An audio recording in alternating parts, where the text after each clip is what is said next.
Hi, and welcome to the Yes You May podcast. I'm your host, Amanda Mae Gray. Here we talk about all things confidence that's unfiltered, however. We want to talk to you about real life situations so that you can live your life fulfilled and not under a rock wishing you could do more. I'm here to give you permission so you can be a happy, healthy life, which our guest today, Miss Dr. Terry Chase, is all about a wholehearted life. So I am very excited to dive in with you today, Miss Terry Chase. Welcome to the show. How are you today? I'm doing great. Thank you so much for having me. You are so welcome. It's my pleasure. So let's just dive right into you telling us a little bit about you so that the peoples who are listening slash watching know a little bit more, and then we'll go from there. Sure. Well, I'll start with the present. Currently, I'm in Western Colorado. I live in a town called Grand Junction, and I'm recently retired from a 43-year career in teaching and healthcare. My last assignment was being a faculty member in the Colorado Mesa University Nursing Department, where I taught in the BSN program, and my focus was mental health. So, how I got to that position is kind of a long storied career in education and healthcare, like I said. But probably the bigger story I wanted to share with everyone today is around my journey to living a wholehearted life. And so I am a speaker, I'm an author, I'm a coach. I work with individuals as well as groups. I do keynote speeches. I work with small, groups, teamwork, and so on and so forth. So we could probably dig into a few more details, but why don't you lead me for what you want me to go, where you want me to Well, how long have you been a doctor for? That's what I wanna go? know. Yeah, sure. My doctorate is in nursing. I received the nursing Okay. doctorate from the University of Colorado in 1996. And but the part of the story of that was in 1988, I became a paraplegic. I was riding a bicycle out here on the outskirts of Grand Junction where I lived A in the bicycle, I was on a bicycle. not a motorcycle. Let's okay, I just wanna make sure the people listening get that right. Yeah. And the person who was impaired was driving a vehicle behind me, and he was going about 45 miles an hour, swerved and hit me. And I was up on the vehicle and I'm thinking, this is not good. It's pretty bad. I could hear my bike being crunched underneath. He swerved. I hit the ground. And at that moment, I didn't know it then, but I became an incomplete paraplegic at the T12 Oh level. my lord. So T12 is, if you follow your last rib all the way around, Mhm. when it burst, it bruised my spinal cord. So it left me with some function below my waist. I call myself half paralyzed. I've got paralysis in my lower legs and in my the big gluteus maximus muscle, which helps us stand up. Mhm. So it took me on, and that's what really started this journey of wholehearted living. It wasn't like in the moment I became all enlightened, Fair. because it was definitely, there was definitely some things along the way that you know I had to learn from. I'm sure. Did he I mean, were you by yourself biking? Did he stop? Yeah, well, he did not. He left the scene of the accident. Stop it. Left me on the road. Some people helped. About 6 hours later, he was found trying to drive his car into the river. And I guess maybe to hide the car, hide the evidence or something. I don't know what. Jeez. But anyway, so he was eventually caught, rung up on 6 charges, was sentenced to 6 years in prison, served four, and then was promptly sent back to his homeland. So, Oh, gotcha. Homeland. Mm, yeah. interesting. Interesting. Mm. That's just crazy that like, I can't even imagine. I guess in the moment, like, I could see you would swerve after hitting potentially, but, like, that made it worse was when you fell off of the car. Right. Yeah. I mean, if he had just, I mean, I was on the hood of the car. So, Right. and I'm thinking, you just slow down, maybe stop, I could get off. But he was going 45 miles an hour. I don't know what he did, but he swerved and I rolled off, and that's when I hit the Right. ground. So in that moment, it was really that's probably the hit that changed my life. Yeah. Um, and and I've really used it. It's been a catalyst for so much that I've done in the past 37 years. That's an incredible story that just it's like your worst nightmare, right? Like, that you know and you hear about these things happening, but you're like, "It's not gonna happen to me." but Right. it just so and so fast. Just Yeah. like everything's good. You're moving, you're biking, right? Like, you're using your whole body and then Yeah. just And I was very aware of safety. I mean, I was a physical education teacher at sure, the time and was always safety first with my students. I had a helmet on. I was in the there shoulder you of go. the road where I was supposed to be, but he was, Right. all over and got me. So yeah, so there's a whole process that I've been through for that. Yeah. Well, I mean, at least you had a helmet on. Good lord, could you Yeah. imagine if you didn't? Well, I didn't hit my head at all. I mean, my helmet, I don't even think had any scratches on it, but Really? I took the hit with my butt and it broke my back. It burst that fracture and bruised my spinal cord. Oh, that sounds awful, though. I mean, it's better than the head, but, like, wow, that's incredible, and so you've been in a wheelchair ever since, maneuvering life. Yeah, I use a wheelchair. So from the beginning, Mhm. I was bound and determined to make this work for me. It was like, Good, good. I'm gonna make this work for me. Now, it doesn't mean to say that I was all happy and jolly all the time. Oh I god, wasn't. no. Yeah. I've been through some went through some major anger stages, some depression, some like, what am I the heck am I doing with my life, which led me to write, the stories in my book, my first book, Spoke by Spoke.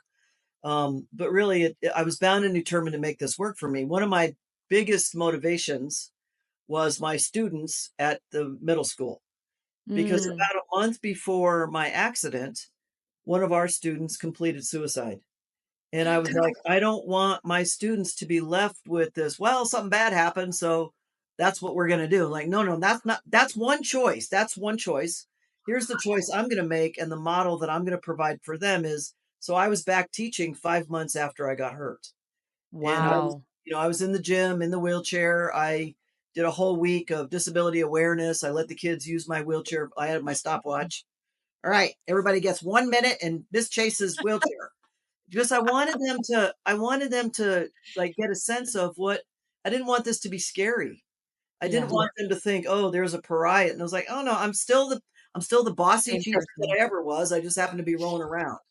So once we got over the, all right, Miss Chase is the same, just moves around differently, then it's like, all right, Mhm. let's move on. And so I was back to teaching 5 months after I got hurt, and I was very determined for my students to know there was another way when bad things happen.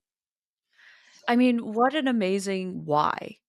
Right, like, and a motivator because I think that's a lot of what is the downfall is, like, you gotta find that thing that keeps you going forward, and it's sometimes really hard to find. It sounds like in your case, it wasn't as difficult because, I mean, you got a whole group of kids, like, Yeah.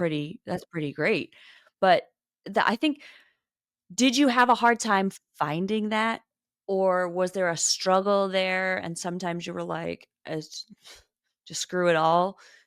Or was this really pretty easy for you to be like, "You know what? I gotta do this. I gotta show them it's gonna be alright." Well, I won't say that it was easy, and it wasn't Yeah, like, hey, I got it once and that was it. It was a constant process of digging deeper. And there was, and I do speak about this in my book, Spoke by Spoke, which I'll just flash to the screen. So please do. Spoke by Spoke is I published in 2021, how a broken back and a broken bike led to a wholehearted life. And really, it's a series of stories, memoir stories of things that I experienced throughout my time up to 2021, about basically three lessons. One Okay. being, I had to take the first step. Anything that I was to do after this injury, there were lots of invitations, lots of opportunities. That doesn't matter. What I found, what matters was what was the step inside of me I was willing to take. So Mm, that's one of the lessons I share with people is take yeah, the first step. Um, the second lesson has to do with what you were talking about, was about listening deeply and going to I call it, to the edge of dark. And it mhm. was about a year after I was hurt. I was back driving. I was driving a hand controlled vehicle. I was with one of my friends out in the canyonlands of Utah, and he would ride his mountain bike, and I would drive the four-wheel drive vehicle. We camp at night, share our stories, blah, blah, blah.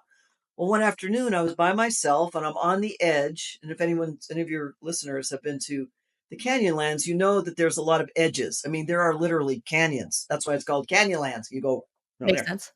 And I wasn't happy. I was like, okay, I'm not loving Mm, this. I want to be on my mountain bike with Al. I hate this wheelchair. I think I'm just going to go over the edge. Literally, I was Mm. a few inches from the edge, and somehow, this other voice came in and said, "Wait a second, just let's think about this for a second, because I think what you're wanting is freedom." And I'm like, "Yeah, I want freedom from this freaking wheelchair." Yeah. And the voice came in again and said, "Well, okay, if you go over the edge, you get 10 seconds of freedom and then you're dead. Is that really what you want?" That's yeah. And Oof. so I had to kind of like go, "Okay, well, let me consider this." So I rolled back and, got on with the day. And I never told Al until a couple years later, because I didn't really want That him to seems be fair. freaked out. Yeah, Here we yeah, are on the that seems phone. fair. Here's my friend in a wheelchair thinking she's going to go off the edge. So I didn't really want to. Right. He Anyway, might but not take you back out there. yeah, what it did was it set me on a path of listening deeply. Like, what was it Yeah. there to do in this life? Being a middle school PE teacher was not going to be the end all be all for me. And I had Mhm. already known that before I got hurt. So this was like, if you're aware of the hero's journey, by Joseph Campbell, it's that first step, the call to adventure.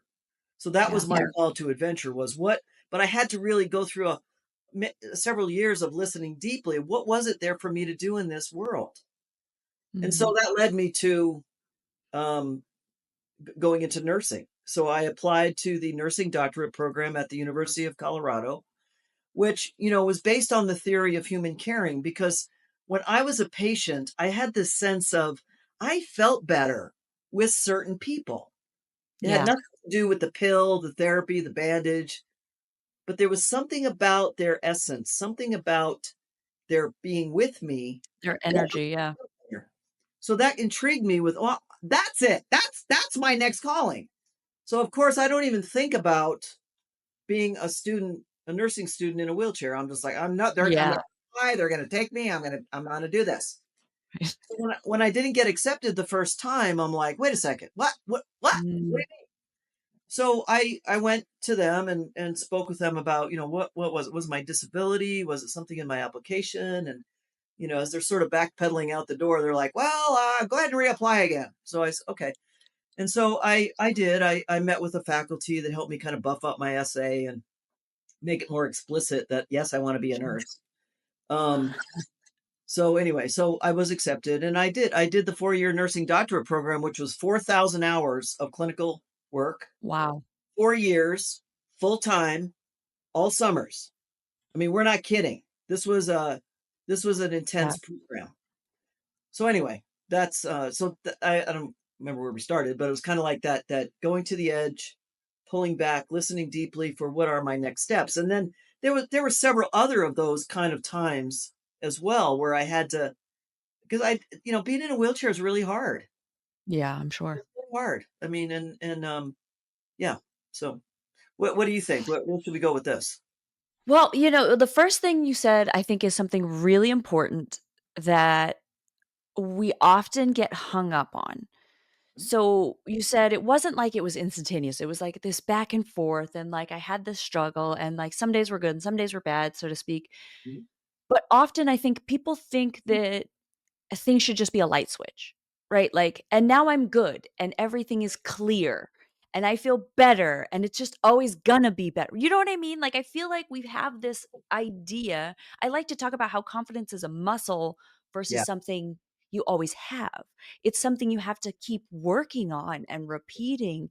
And it's nice to hear somebody else say, it wasn't always good. Even after this moment, there was that up and down and back and forth. And I think that's really important to highlight for people that you'll have your good days and your bad days. And we've heard that, but sometimes it doesn't stick and we don't remember it in those moments, you know? Right. Right. So that's Yeah. that's I think a huge thing to take away, or at least it was for me. Yeah, yeah, Like, and really, it's a mm, series of small steps. Everyone, "Oh, you're so yeah, accomplished. You're so this, you're so that." And I'm like, "Yeah, but you didn't see all the little teeny incremental steps that I had to take, to get anywhere, exactly. you Yeah. know?" I Yeah, think it's like hindsight's 20/20, right? Like, when you're going through the journey, you don't understand, like, all of a sudden you're over there and it doesn't seem to correlate with over here, but it all will add up in the end, or, like, in the next stage of your right, things. Like, you you didn't know that teaching, which is a form of speaking, if we will, Mhm. would help you get in front of an audience, and having an audience of children would eventually probably help you with an audience of adults too on an actual stage. Like, those things all tie together, and at the time, you're like, "This is completely different than what I was doing. Like, where is this coming from?" So I think that's really interesting. What made you decide to write the book? Because that was quite a bit after the whole thing that you've written this book. Right, right. Well, I had started writing these stories probably 6 or 7 years before the actual publication of the Sure. book. Sure. And it was, 'cause I just, I wanted to write. I was writing my stories, and I didn't, I was kinda shy, like, "Oh, I don't really wanna tell people what to do, and, Right. I don't know." Anyway, and then I kinda got over that, through my own personal growth. Like, "Wait a second, these stories can help people." And I'm all about helping people. I mean, seriously. I'm all Yeah. about how can I help? How can I help and assist people move forward in their lives, not do it for them? Mhm. Um, but how can I help them? So then that turned into a whole transformation of, all right, how do I get this published? And that took about 2 years of finding a really good editor who worked with me on my stories and worked. We kind of looked at each one of them, and then we got to about, I don't even know, 35 stories or something like that. He's like, all right, now we're going to start putting them into kind of groups. And then I really like, I've always been a cyclist. I love being on bikes. I still ride hand cycles and so I was on. gonna ask if you did. That's Yeah, cool. and now being in a wheelchair, going to our garage is like Wheels Are Us out there. You know, the other day we counted up, we have like 25 tires out, 25 wheels, wheelchair wheels, tennis wheels, car wheels, Jeep wheels. I mean, Fantastic. and bike, it's just ridiculous. But anyway, so then we put it together, and because I wanted it to be on the theme of, spokes, but the wheel. I have this Mhm. kind of theory of the wheel and how the spokes. And so we divided the book into three spokes and put stories in each of those spokes. So that's how that I came. love that. I mean, I'm a big, like, visual person, so I love the metaphors of it. I think it helps ground in the mind and let us, like, really retain it as well. And Right. it probably has been great for keynotes because you Oh, need that structure and yeah. that people need to your point, it's not that you're doing it for them. Yeah. I like to say giving permission, right? Like, I've Yes. always felt like I needed to give myself permission Yeah. when I'm looking for that exterior validation, this or that. Like, I just have to give myself that permission. Like you were saying, I had to get over that I wasn't good enough, or my stories weren't whatever enough you want, fill in the blank, right? And I think that's really true. We tend to undermine our own experiences Yes. and don't realize how impactful they can be to somebody else.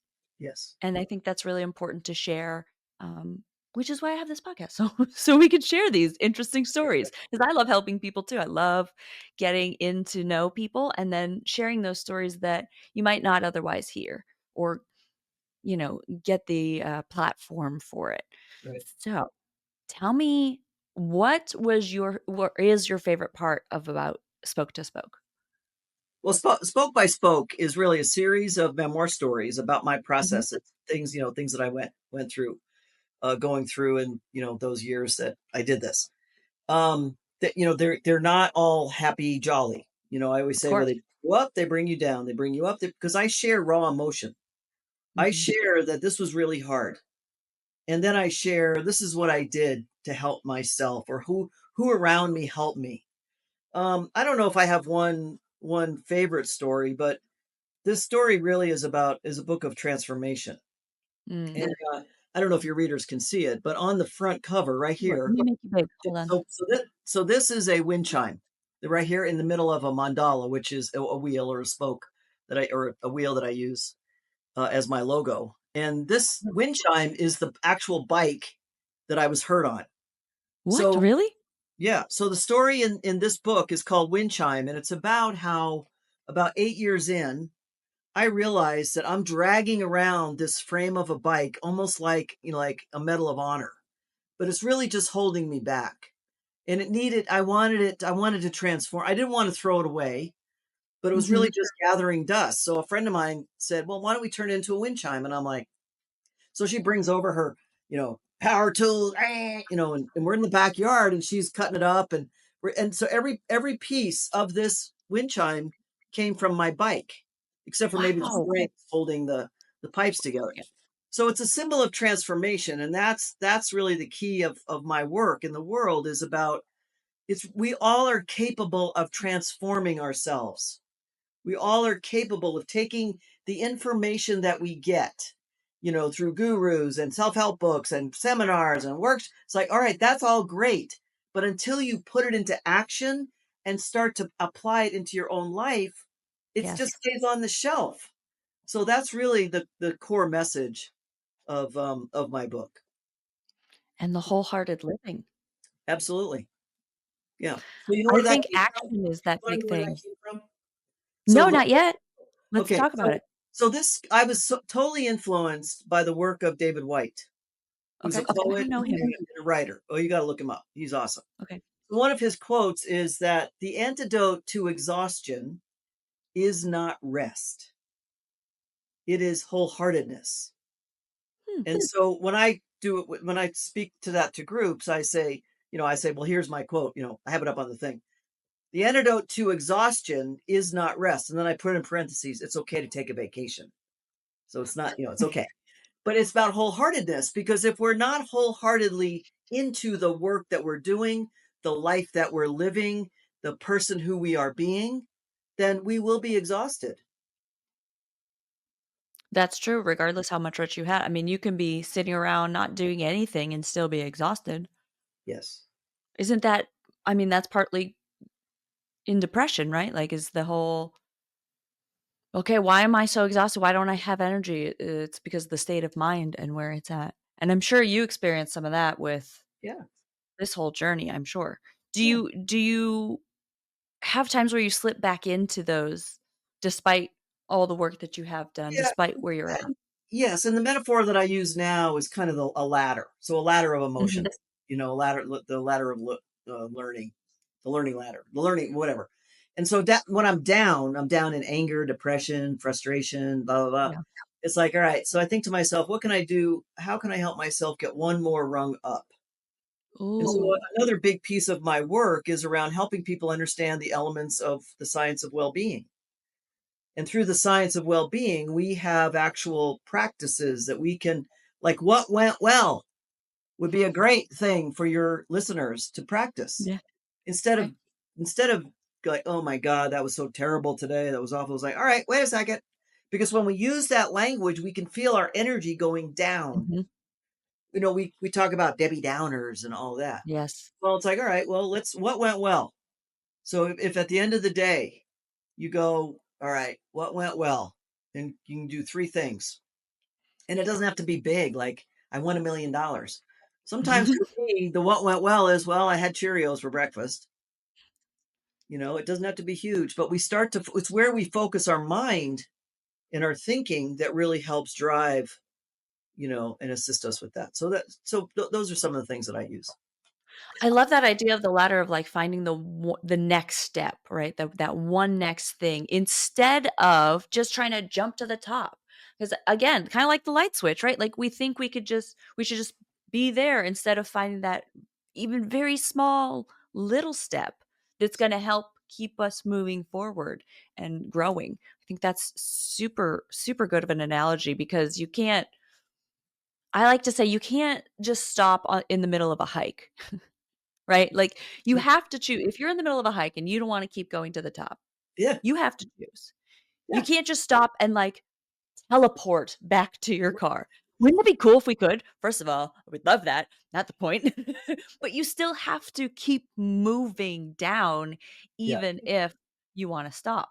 Right, right, right. So, you have to find that one little next thing that's gonna push you forward, and I love Yeah, that concept. yeah. So you're exactly right. It's not like we can trampoline to the top or hang Yeah. out at the top. So what I've found over the years for me is, there are times I'm way up there, high creativity, high joy, all that, and then something happens and I go fall down. But I come back faster. I don't stay down as long. So, and that's the other thing that I want your folks to know is that, don't think that I've got rose-colored glasses and hey, I'm so happy. I was like, no, some days I'm like not. But it's Right. like I realize that okay, I have a choice, which is a great thing that you said, we all have choices. Yes. I came upon that I don't know, maybe within the last year, this concept of like, we do all have the choice. Like, that's one thing that makes us unique as humans is our ability to choose. Like a Yes. tree doesn't have a choice, right? Like nothing else that I can really think of in our world has that ability to choose things. So you can choose to remain where you are, whether that's down or up, right? But you have to make that next choice Hmm. to be whatever it is. And a lot of people like to say, "Oh, well, that's just the way it is." Like, "Oh, that's just the way I am," or you've heard that, I'm sure. But Yes. you are choosing to remain there versus Hmm. choosing to learn, grow, find help, Right. be willing to find help. I'm sure that's been a big thing for you as well, is being, Yeah. you sound like you're rather independent. A little. But being able to accept that I'm super independent. I learned only as an adult. It's okay to accept help from others. Yeah. That was a big aha moment in my life. Right. Right. But I'm sure that's something um, that you've really worked on and helped others with as well, is again, giving that permission to seek help and find that help for them. Yeah. Yeah. I just want to piggyback on a couple things you said when you were talking Sure, about go ahead. staying stuck or choosing to move forward. It's really about that growth mindset. Choosing to have a Mhm. growth mind. Even when something not so great happens, a growth Yeah. mindset approach is, what can I learn from this? What can I learn? What are the opportunities here so that I can move forward versus being a victim. Oh, I'm stuck. Here it happened again. How bad am I? So I really like what you said, and it sounds to me like the philosophy and the work that you do is to really help people move forward. I try. You know, I like to think that it really is our choice to, stay where we are or not, and I think that's probably because 'cause I've experienced a lot of people in my life that are like, "Well, this is it. This is all there is." And I'm like, But it doesn't have to be that way, and you're Right. choosing to remain that way, or you're choosing to still let I find a lot is from childhood too. In your case, you have this extreme situation that happens, but I find a lot of people, they had trauma in their childhood that they've never processed, Mhm. and they're still allowing it to run their lives, Yes. and often, the trauma comes from other kids. So when you really think about it, you're letting non fully functioning little humans dictate now your whole adult life. Like, Yeah. what? That's bananas. Don't I have to tell myself that because I was bullied as a kid and all the things. And I'm like, but that's not true. Like, what Right. are you doing, Amanda? Yeah. Why? But most people they don't even get exposed to it. So I think that's why it's so important to talk about it and to put it out there, freely, that it's something that you get to choose. Again, a Yeah. choice. Yeah. Yeah. But tell me, you mentioned before we started recording, you have another book coming out, Yeah. and Yeah. I I want do. to know all about that. Let's talk about your next book. So one of the things I kept hearing from people with my first Mhm. spoke, I spoke by spoke, was I'd ask them, they say, "Oh, we love your book. We love your stories. You're a great writer." I'm like, "Okay." And really, I'd ask them, "Okay, so what about you? What?" Right. And they're like, okay. So the last 6 months, I decided, all right, that's it. I've had it with you people. I'm going to make a book for you to do your own work. So, so spoke by spoke Let's make it big guidebook, again. which is small steps, big shift for navigating a wholehearted life, is coming out mid June, probably June 17th or so. And really, I took about 20 of my stories of Mhm. first spoke of big brother spoke, and now little sister spoke by spoke guidebook is about 20 of those, and I synopsized them. So I just shortened the stories, kept all the essential elements, and then for each of those I created reflection prompts. Ooh, So they're called spokes of insight. So each small chapter has their spokes of insight. So reflection prompts, and then some sort of experiential or creative arts exercise, so that they're doing their own work. brilliant. My stories is kind of inspiration, but then the reflection prompts and the creative arts activities or the experientials are to help them you know do some reflection and take action, because there's a whole lot of, I was realizing when I was editing this, I'm like, there's a whole lot of, okay, what's your next small step? But really that's the key to success is Mhm. what's your next small step and then the next small step, because pretty soon you put enough of them together, you've got some big, you've got there. Yeah. So spoke by spoke guidebook is really a hands, to put it in their hands. I'll also use it in my own, my coaching, consulting, and speaking. I'll be Yep. offering small group, either virtual or live, like like a session, like a book club session, where we'll pull a few of the stories out. I'll read them, and then I'll guide them. I'll lead the attendees through the exercises and the prompts, and then we'll maybe do a little sharing. But I really, really, I mean, I think that's that teacher in me. Like, all right, you people, I'm going to give you some homework, and I'm going to help you get that done. So, let's I give love you. that. I'm originally from Boston, so I love that, like, "Come on, what's wrong? Like, let's do it." But I don't understand what's taking you guys so long to take action. But I Yeah. think that's a really big thing in life in general is take action. I notice I get a lot of ideas or, there's things I need to do, but for whatever reason, I procrastinate, it doesn't happen. And actually, I think it was 2 summers ago now, I did what I called Project 33, and for 33 days in a row, because 30 wasn't enough for me, I don't know, 33 sounded better. For 33 days in a row, I had to do one action that I'd been putting off, whether that was change the shower head in the bathroom that I had no choice because I couldn't return it any longer because that's how long I had the dang thing. Right. you know, or fix something else around the house, or just take the pile of clothes that I've been meaning to bring to Goodwill. Finally, to Goodwill. I just had to do one action that I had been delaying for whatever reason for 33 days straight to try to create that habit of action more and more. And I think maybe because I have ADHD, I procrastinate a lot. Maybe. No, there's not a maybe there. I don't know why I said maybe. It's 100% part of it. But neurospicy brain over here. You just you delay things, and I think that's a big reason most people get Okay. stuck is because they're just not taking that action. They're not jumping forward. So I think that's really great that you created this guidebook that forces them to say, "Okay, but what is that action?" And now go do it. Yeah. Don't you have retreats as well?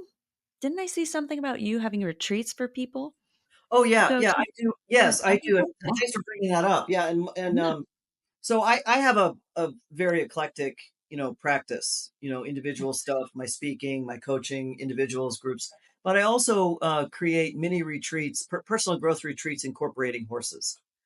So fun. I bring, it's called equine facilitated learning, as opposed to equine facilitated therapy, psychotherapy. I've been trained in that, but I've chosen to go with the coaching learning part because I think it's more accessible to more people.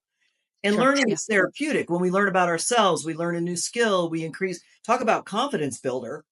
I mean, sometimes just having people come out to be with the horses, um, Mhm. expands their confidence. Like Interesting. one of the first programs I created in incorporating horses was when I was working at the hospital. I turned into a nurse eventually.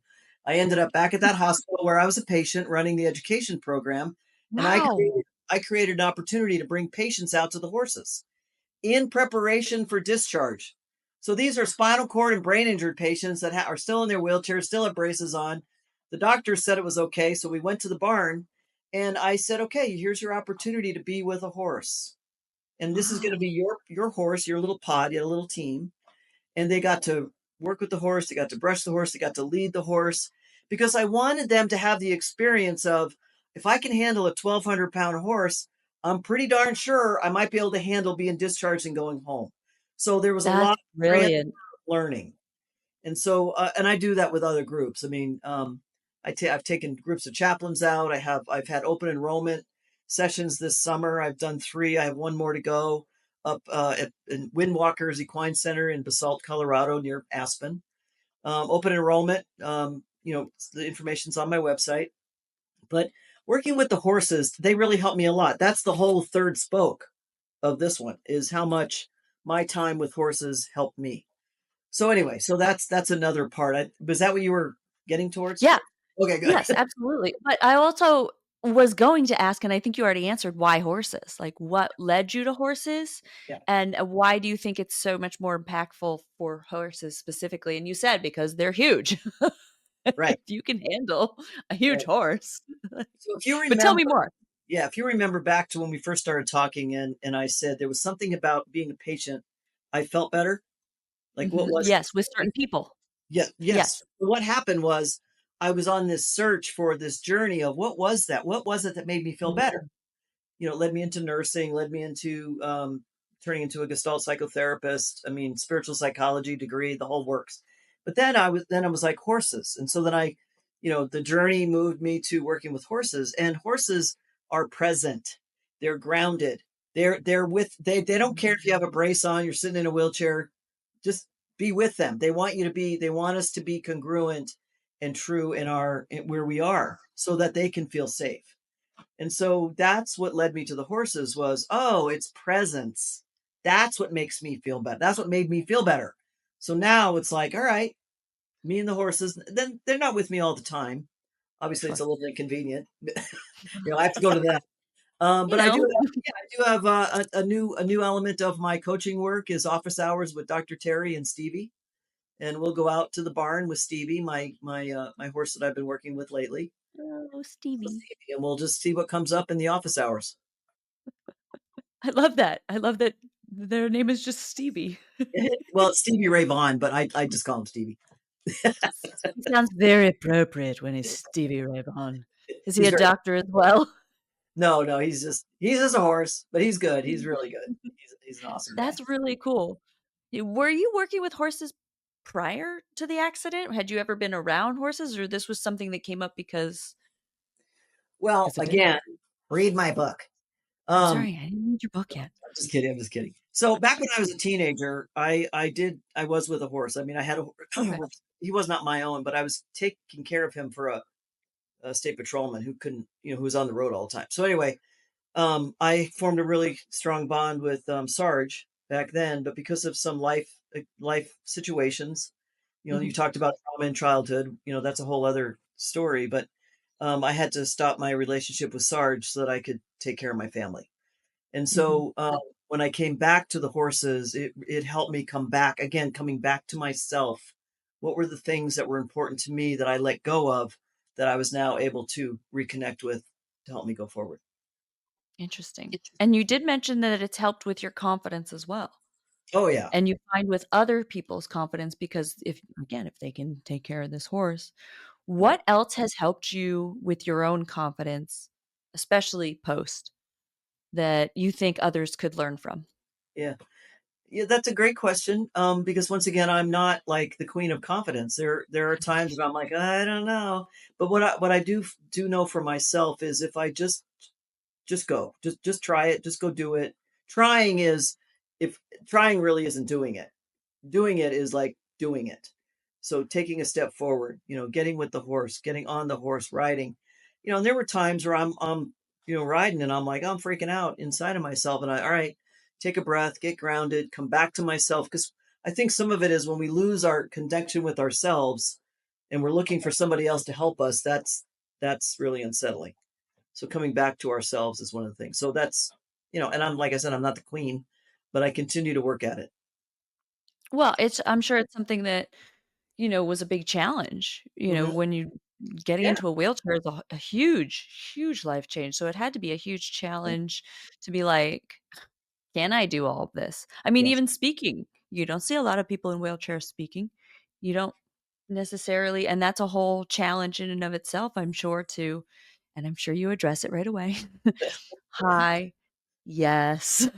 Put the ramp on there. You need the ramp, please. I need the ramp, please. Yeah, I promise it's not a big deal." yeah. You're I'll making it tell you. more I'll than tell it you is. another thing I want to say about confidence is, Yeah. and some people may relate to this, but after I got hurt, I felt like I had lost my swagger. I Yeah. was a Oh, physical yeah. education teacher. I was a coach. I was an official at the high school and college level. So I had a certain swagger. And Yeah, then I you get were here and I'm like, effective. I can't swagger. Where is it? So it's about reclaiming that swagger, for me. Mm. And doing those things and trying, going out and just doing it like, all right, I'm not just going to try to be a nursing student. I'm going to be a nursing student. I'm going to get in there and do the hard things. I'm going to let them know that I'm going to work as hard or harder than anybody else in this class. I think that's the mindset piece, right? Deciding, again, a choice, right? Deciding I am going to do this and I'm gonna prove them wrong, I'm gonna prove myself right, and Mhm. I'm just gonna go for it. Yeah. And I think we often hold ourselves back instead of saying, "All right, I'm going for it and I'm going all in and I'm gonna give it my all no matter what the outcome." So I think we can hold ourselves back because we're worried if the outcome doesn't happen the way we want. But so often it becomes better or different and it's a something that we actually enjoy more or something evolves from it like you've evolved. I mean, how many times have you evolved? Right? Like so many times and so many different opportunities have come your way because your willingness to take action, take Hmm. a chance and just say yes. Yes. Just Very good. to yourself, Yeah. which is huge. Absolutely huge. Wow. I feel like we've covered Yeah. so much in such a short amount of time. Yeah. Yeah. Thank I you. love that you have the horses there. I love that you've, said yes to coming on. Mhm. Yes, clearly is in my title, so I just realized that too. I'm like, "Oh, oh, yeah." Yeah. Don't mind me. Is there anything else you want to talk about or share with, the listeners, the audience, that you think we didn't touch on? Or any other final words of wisdom you could come join us with I or don't really impart think on? so. I really appreciate you, Amanda. I think, I told my story, but I feel like you offered so much of your viewpoints that are very, very important. So thank you. Well, I thank encourage- you for yeah, listening. and I encourage people to check out my book. Ring me up. I think you have my website handy. Check Ta-da. out the things I do. I also offer, I'm also into conversation. So if people want to ring me up and, schedule a 30-minute, just exploratory call conversation, I'd love to do that. I love to hear people's stories. People's lives are fascinating to me. And I love to listen and all of that. So thank you again. Oh, you are so welcome, and that is drterrychase.com, and spelled probably the way you were thinking, DrTerrychase.com, where you can find all her things. Where else could they connect with you, follow along with your journey? Are you a LinkedIn person, a Facebook Yes. person, Um, Instagram? Where you yeah, at? I'm on LinkedIn. Um, so Dr. Terry Chase or Terry Chase, look me up. And then I do have Facebook, so Dr. Terry Chase Facebook. I think I'm on Instagram, but I'm really not that good at that kind of stuff. But It's I'm sure you okay. can find me on that. I think if I put something on Facebook, it goes to Instagram or something It does crazy. there are settings to do that, so you'll Yeah, automatically yeah, I'm be pretty there sure if you my want. social media guy did that for me, but whatever. Yeah, so yeah, and I'm also really good with, hey, pick up the phone. I'm Mm. really cool with that too. That's a dying art form, I have to say. People aren't as I'm terrible about that. I'm not good about picking up the phone because you know what it is? I don't wanna bother people. I'm like, "Is it a good time to call them? I don't know," and I get in my head, and that I shouldn't. I should just pick up the phone and because anytime somebody calls, I'm, like, so delighted. I'm like, "Oh, hi. Right, How right, are right. Yeah, you?" yeah, Yeah. Yeah, I'm still working on it. We're still everything is a work in progress. that's right. I think that's a big takeaway. Everything's a work in progress. You can choose to have that wholehearted life, like Dr. Cherry was talking about, and choose to take the actions and just live the way you want to. But understand it is going to be a journey and there's ups and downs. And Hmm. I really appreciate you sharing that because I think it's really, really important for people to hear that, Yeah. especially if they've had something happen to your caliber or similar, it's choosing that next thing. And if we don't hear those stories and if you're somebody like you isn't willing to share it, how are we supposed to know and grow?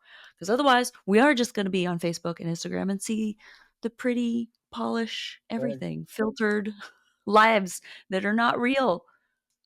They're not real. I've learned that. Stop only worrying about, making sure everything was shiny and just be real Hmm. and show people the reality of it all. Thank you for coming on. Well, I thank you. appreciate you taking the time.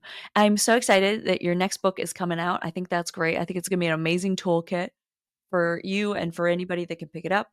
Oh, where could they get that when it does come out? Where's it going to be for sale at? Sure. I should have asked. So both my books, the Spoke by Spoke original 2021 that has won a couple of awards, is on Amazon as well as the guidebook. And so they're on Perfect. Amazon. You can also order them through your independent bookstore. They are on bookshop.org, so they're Perfect. available that way. And like I said, if someone invites me in to do like a retreat or a book club for their group, I do have special pricing. We could work something out where everybody gets a book, and I come to speak or whatever. But certainly, I'm open to creating the best possible thing for those who are interested in moving forward. That's amazing. Thank you so much. Good luck with the launch. I can't wait for it to come out. That's probably the one I need more. I need like the to-dos. Amanda, you need to do this now. Okay, great. Thanks I'll, for you that. know, I'll send you a complimentary signed copy of this one so that you can start That's what doing stuff. So I'll grab your address later. I need the tools. I need that structure. That's right. Otherwise, I'm gonna get through a couple chapters and then be like, la la la la la, off onto the next shiny object. Yeah, right. It's not you, it's me, I promise. Thank you for coming. Thank you all for listening. If you found this useful, helpful, insightful, please let us know in the comments below what you liked. What was your biggest takeaway, your biggest aha moment for it? And if you think there's somebody that could benefit from hearing more about Dr. Terry's journey and struggles and triumphs, then please share it with a friend. We would love that. I hope you enjoyed this. I hope you have a beautiful day after listening to Yes You May with Amanda Mae Gray, and we will see you in the next episode. Thanks so much. Have a good day. Thank you.